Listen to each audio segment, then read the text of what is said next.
I don't know if this is just an issue that I have, but when you know you own something, you're for sure you know that you own something. You go back and you look at your purchase history to make sure you purchased that thing, and it's there. And then you look and you look and you look all over the garage for about 3 hours, and you eventually do find it. That was today. It kind of shot my motivation, but we're out here and we're getting stuff done. If you've never been here before, we're working on a Ranger. We're trying to make it go up and down aggressively. We haven't really touched it in like 2 weeks. There was a show last week. I've been lazy. I've been kind of chilling, just avoiding doing work because I haven't really taken a break in a while. But no more breaks today. We're getting it done. We're trying to get it done. The plan was about 3 hours ago. I was going to come in, I was going to cut the U-bolts off, cycle the suspension, check our pinion angle, set our pinion angle, tack weld the bar ends on, and start making this thing somewhat complete so we can continue to add hundreds and hundreds of pounds of steel to hopefully make it stronger. That's the whole goal of this truck. We're going to try to make it as heavy as we can possibly make it in hopes that it makes it stronger. That's the goal. If you've never been here, there's a bunch of videos you should check out. Us body dropping stuff, cars, trucks. We'll be body dropping a van eventually when I get around to finding parts for that. Full-size Chevy van. Hopefully one of these years we'll actually get back to that. But today, that's the goal. I looked for this piece for 3 hours. It wasn't with all of the other hydraulic parts. It was in a random box that had nothing to do with hydraulics on it because I am a child. And whenever it comes time to clean stuff up, I hyper focus on sorting and organizing some things, and then I get so burnt out on that that I just throw everything else in boxes and throw those on any flat surface in my garage, kind of like a little kid just stuffing all of their dirty stuff and clothes and toys into a closet and telling their parents that they cleaned. It's basically what happens in here. The flat surface is the closet, and there's a lot of stuff. And I'm rambling. Let's just get to work. I don't even know what I'm talking about. I'm going to put a really light tack weld on the end of this just to stop it from sliding. Most likely I'm going to have to cut it off and move it after the pinion angle is set, but at least it'll give me a starting point.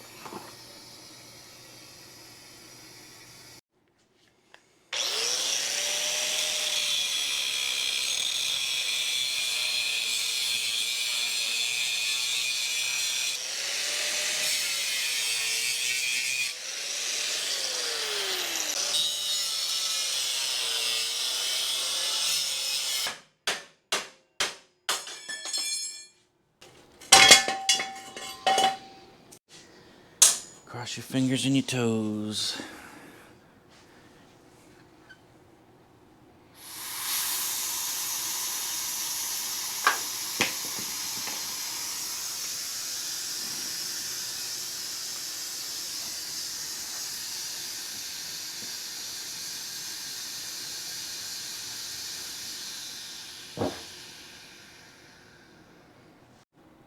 Well, it's been about 45 minutes, and I've been staring at this thing and measuring and measuring and measuring, because this is the point of the project where there is no coming back from you messing this up unless you cut everything off and start over.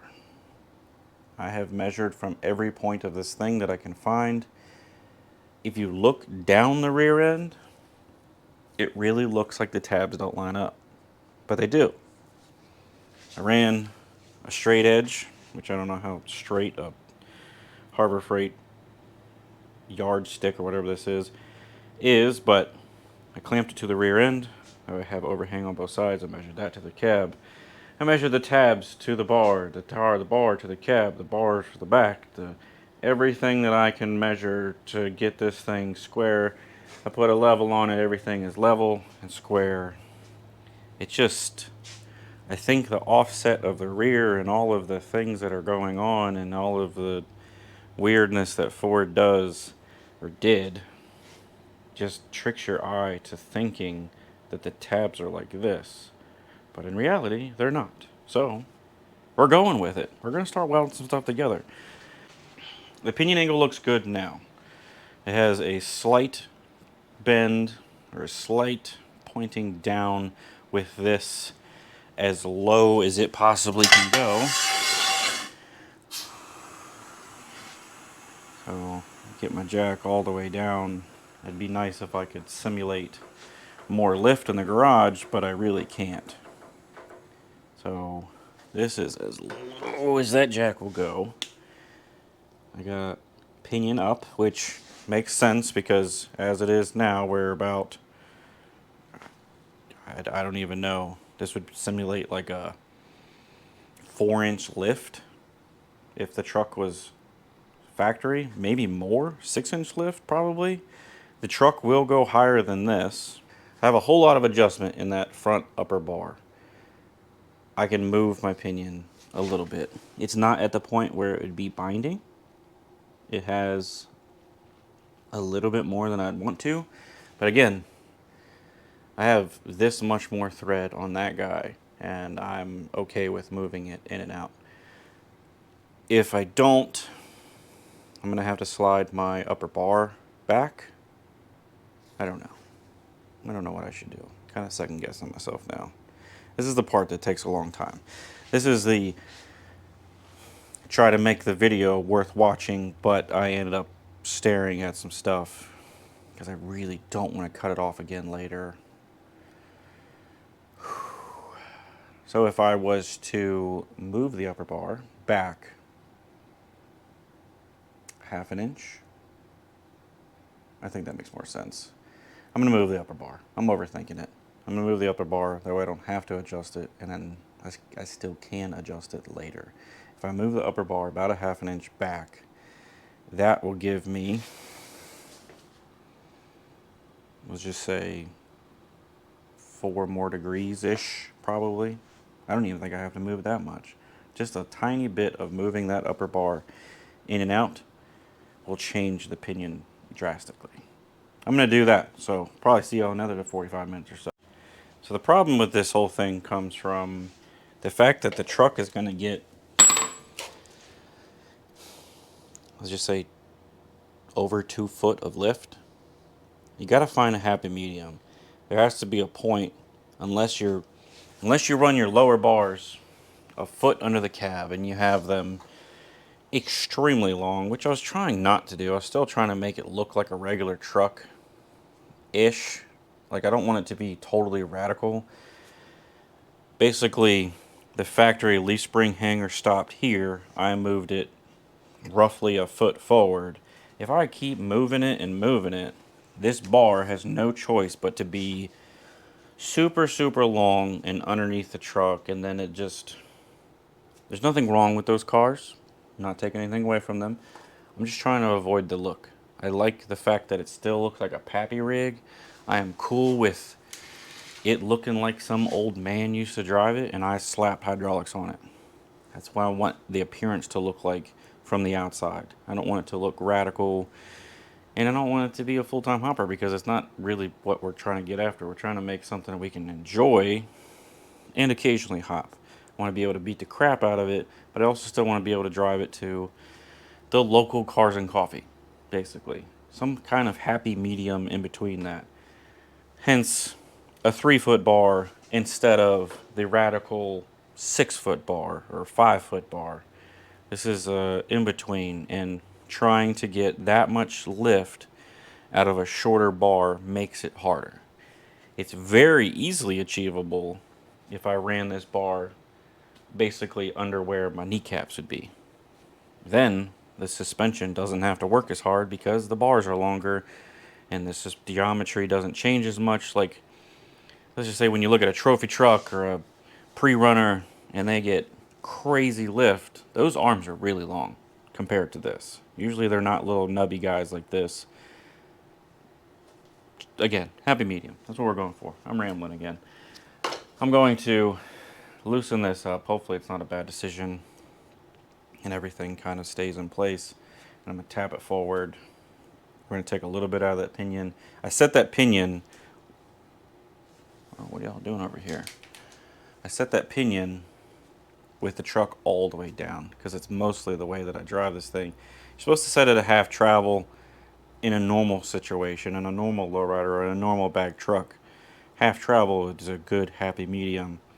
I don't know what half travel is on this. I don't know how much lift it's going to get. You can do rough math with a lowrider and you can get it close, but I'm going to be running a 12-inch cylinder. The 12-inch cylinder is on the bar. The 12-inch cylinder is also going to compress the spring. So there's a lot of variations in this. Again, happy medium. That's what we're going for. Hopefully this isn't a bad choice. Also, it'd be really nice if I could leave these kind of tight and tap it forward without it just falling down, which there's a pretty good chance that's going to happen. And everything is tack welded together. And when that happens, everything kind of just falls apart.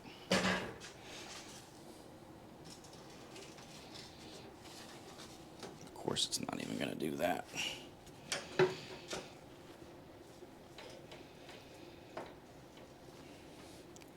It's attempting to roll forward. Okay. Let's take a little bit out of that.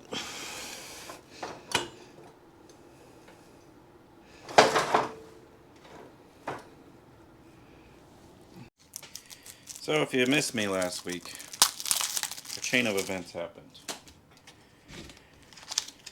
I didn't have the camera on, but I yanked the extension cord. It caused the tripod to fall over, and that caused whatever is going on here,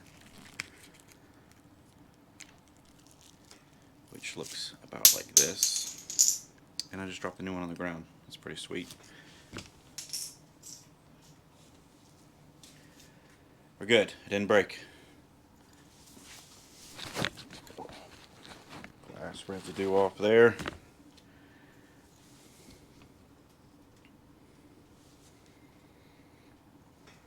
So after I yanked the tripod over onto the ground, I accidentally dropped the rear end out of the truck and all my tuck welds fell off. So what I was saying, I hope this isn't a bad idea while I'm trying to adjust the front bar rather than just adjust the joint. It was a bad idea. So I have to start completely over because everything fell off because it was just like the smallest tack welds because I didn't know if I needed to cut the stuff off and I didn't want it to be semi-permanent.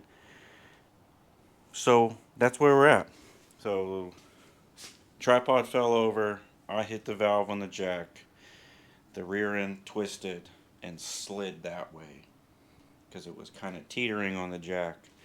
And then my level turned into a banana and I went inside and went to sleep because I was just over it. So we're out here again. It's Saturday. The boys are coming over. I got some stuff that I want to go purchase.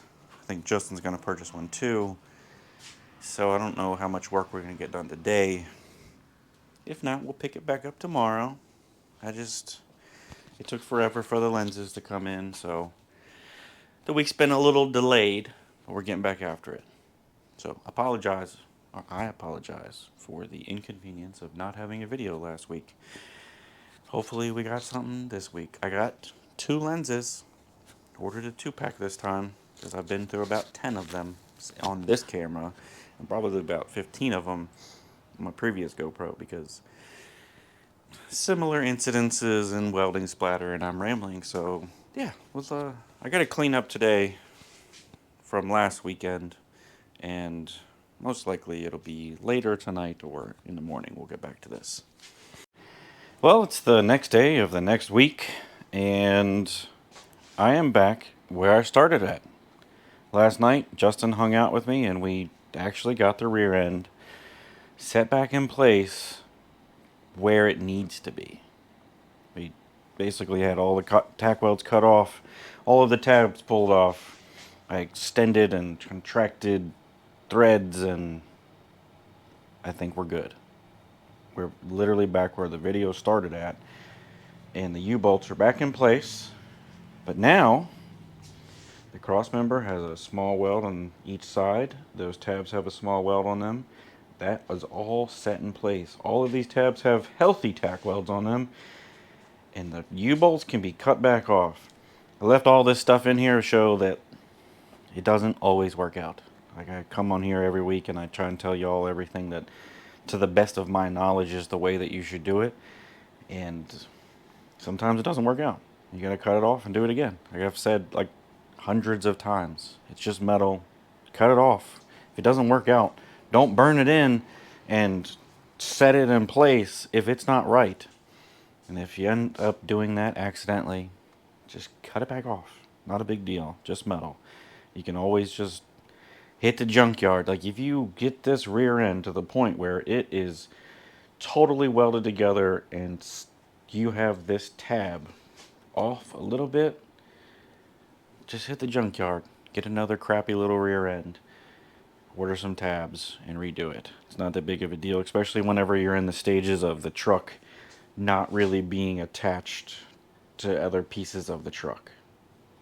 It's all fixable with time and the money part, which sucks, but luckily I didn't burn anything in and everything just managed to fall off because my tiny little tack welds that I was talking about previously in the video didn't work out. But we're back out here. I've been cleaning the garage this morning, trying to get ready and motivated.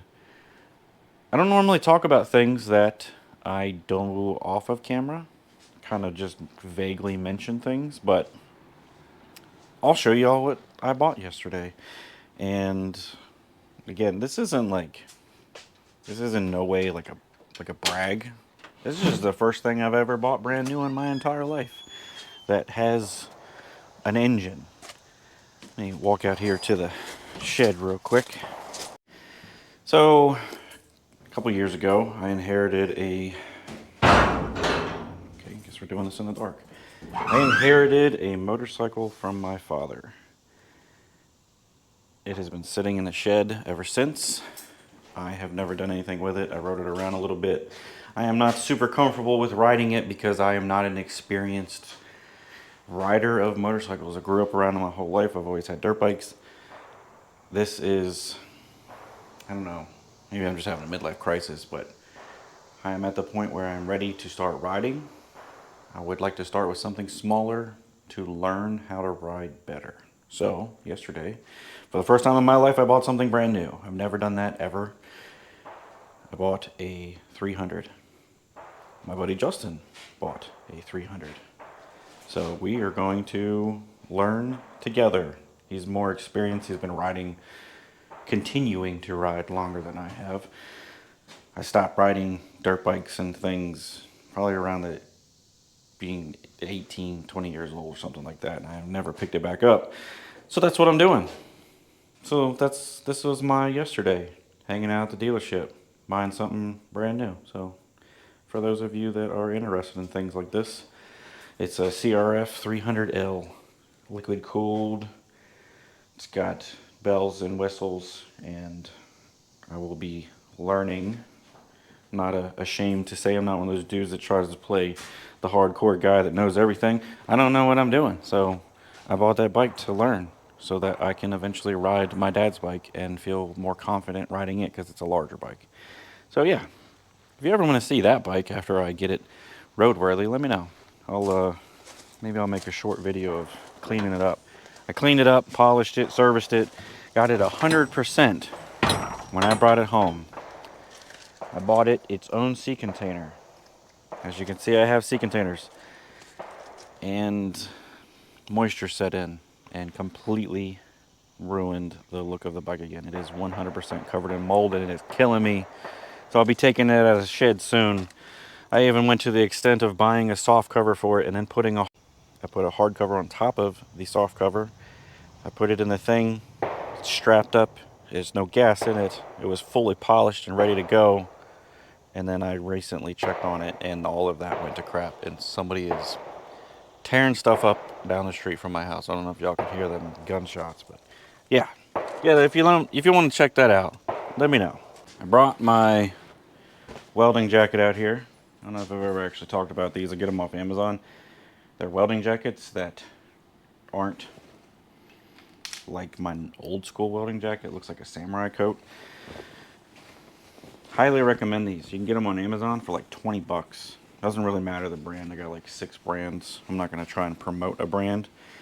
But these are more durable than my jackets that are just solid black that are meant for welding. These things are tough. Highly recommend them. So I got the welding jacket out. We're going to cut the U-bolts off again. I'm going to maybe burn in the front mounts.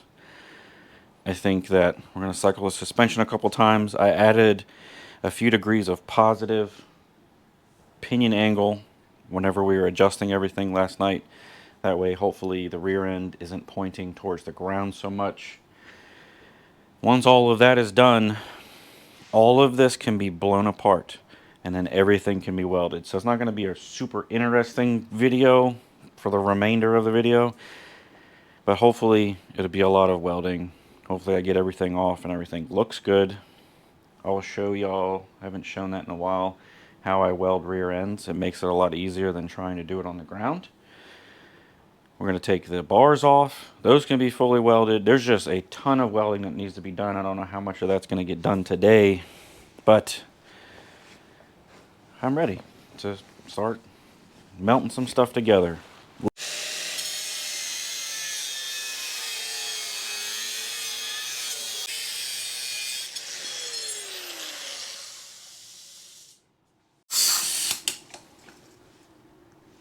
Yeah, that's what happened last week. But we're good. The tack welds didn't break. I shouldn't have the air jack up because I wasn't paying attention. I'm losing it lately. Now my bump stops in the way because the rear end moved too much.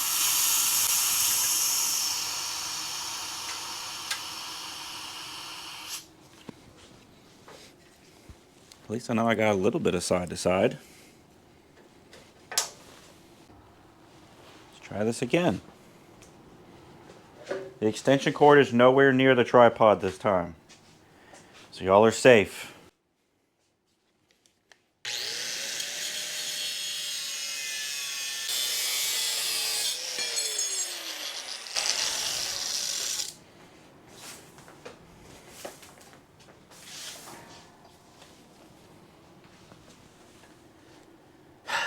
Here we go again. Let's see.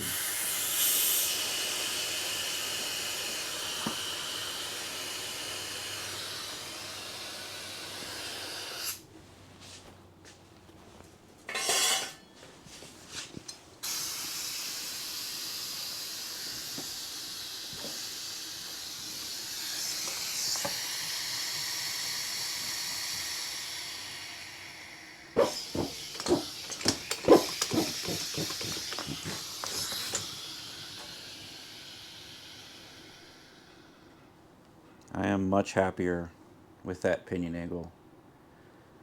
I think we're good. Tack welds didn't fall off during our impromptu durability test. We're going with it. I'll do a little walk around, show y'all what we got. I think we're gonna blow this thing apart. I think that's the plan. You see, the pinion is slightly up now instead of slightly down. Everything looks pretty good. So, of course, it's going to get so much lift that it's going to swing forward. Because again, with the short bars, there's a good chance that I might have to run a slip yoke. It's really not a might. It's probably going to happen, like regardless. So I'm planning ahead for that. Once everything is set and all of the things that make it go up and down happen, then I'll worry about the slip yoke. Because as it is now, again, still don't know how much lift we're going to get. This is a pretty large gap. A good portion of this is going to be taken up by spring, so it's a little bit more drastic than it looks. But this still, if we're talking about lift, sorry, my garage is always a mess. The front is essentially lifted right now, let's just say like 3 inches of lift. The center of this is significantly lower than the front wheel. So this is, again, probably like a 10-inch, 12-inch lift at this point. It's probably going to go up further than this. The hydraulics have this thing they tend to do and force things into position. There will be a point in the travel of the way that all of this swings that it'll just stop. Everything will eventually get to the point where it can't move anymore. I'm not sure what that point is yet. We're going to figure all this out later on. And I just keep on getting into rambling today. I don't know what it is. I think we're just going to take stuff apart and start welding. I think we're going to wrap the video up with some welding. Not a super long video. Planned on doing some more. You know, things happen. Motorcycles and stuff. Unplanned, I don't even know, unplanned midlife crisis things happen. Give y'all an example of pinion change. So all the way down we're about +3, if I can read that right. I'll cycle it down. Let's see where we get with about a foot of lift initially.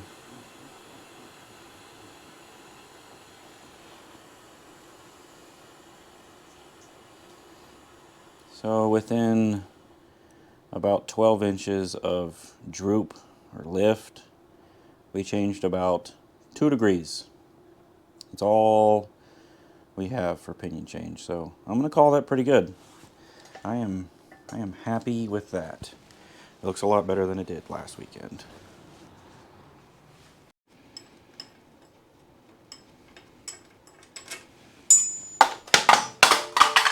Jenga.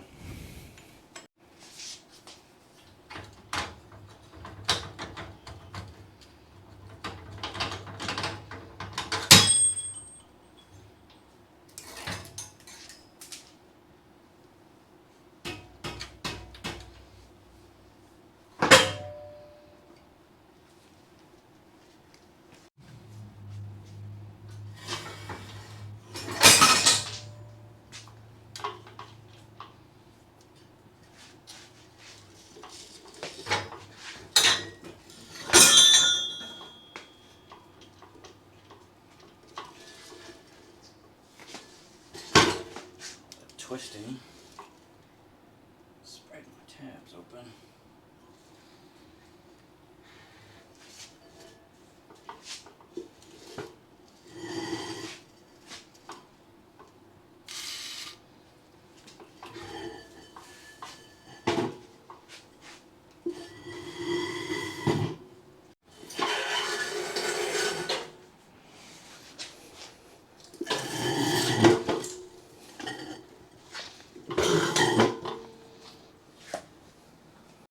Couple tips of the day. One being the most important one. When you're trying to be motivated, don't go inside, sit on the couch, and eat a bunch of pizza, because it removes all motivation. Second one, this is how I do rear ends to make it easier. So instead of trying to lay on the ground or putting this on a bench and trying to weld this on a bench,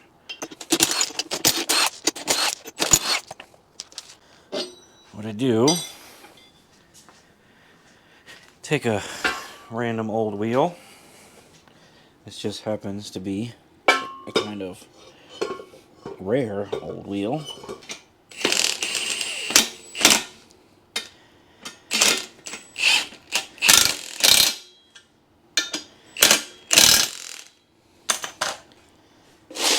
Throw your old wheel on there, and then Just stand the rear end up.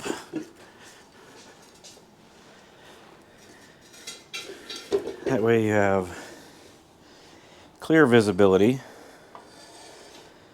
You're not laying on the ground, and the rear end can be turned as you're welding, so you don't have to find awkward, weird positions to weld it in. I always forget to do this part, but I'm gonna hit everything with a little bit of anti-spatter just to help with cleanup later on.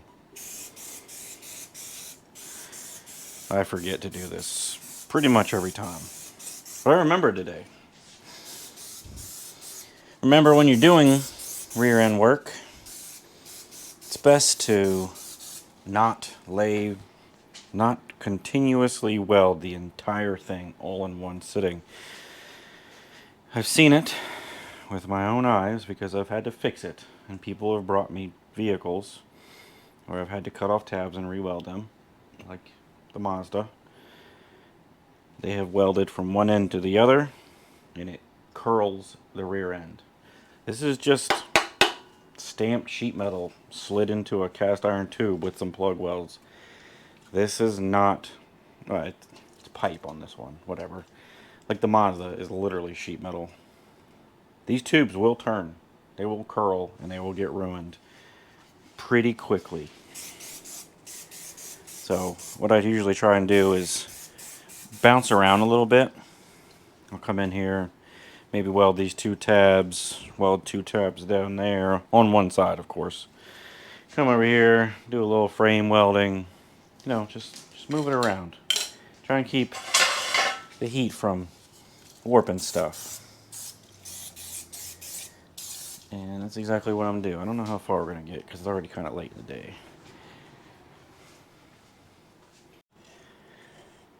So, I've talked about these before, mock-up bushings.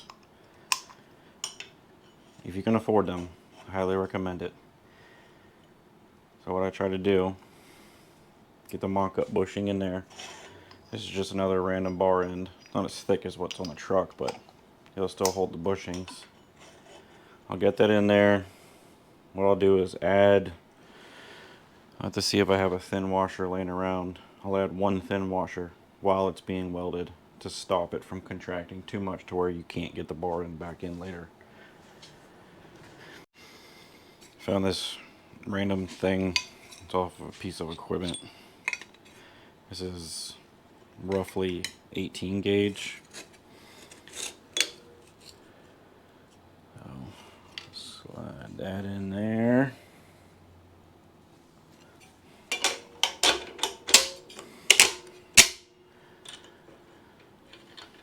And you don't want it to be something that's super thick and then create a weird gap, but you also want to create a gap because this is going to contract. GoPro, stop recording.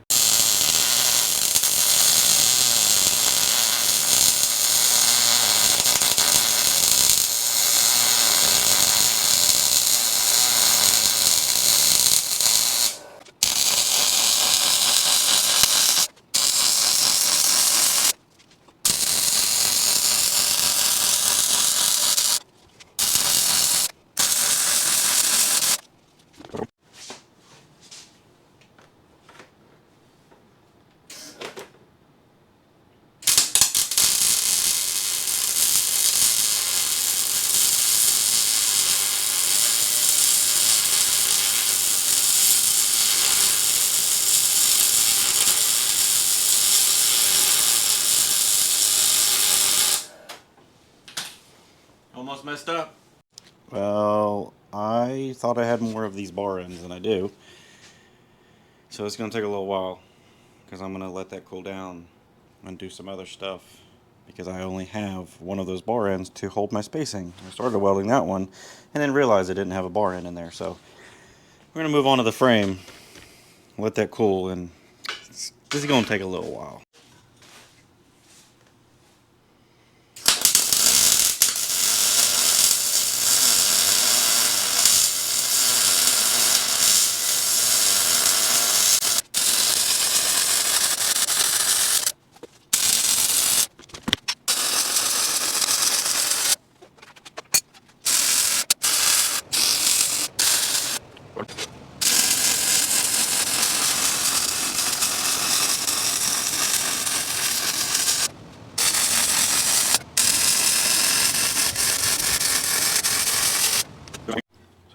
pulled the bolt out.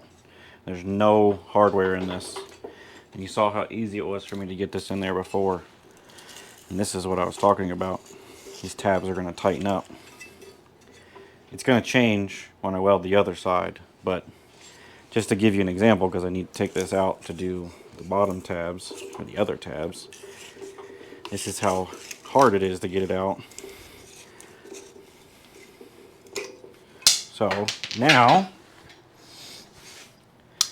without the shim in there, plenty of room. It's actually like almost no gap. So the shim is important. But I think what we're going to do, or I'm going to do, is I'm going to continue to weld for a little while. I'm going to go inside and edit, and I'm going to post this, and then I'll see y'all again next Sunday. I appreciate y'all watching. We're like 25 subs away from the next giveaway. We do giveaways every 100 subscriber marks. We are at 5,074 right now, so we're 26 away from the next giveaway. And we're giving away air filters, t-shirts, and stickers totally for free. Just for me, showing gratitude for y'all watching me work in my little garage. Everybody that has won so far, I'm sending this stuff out very soon.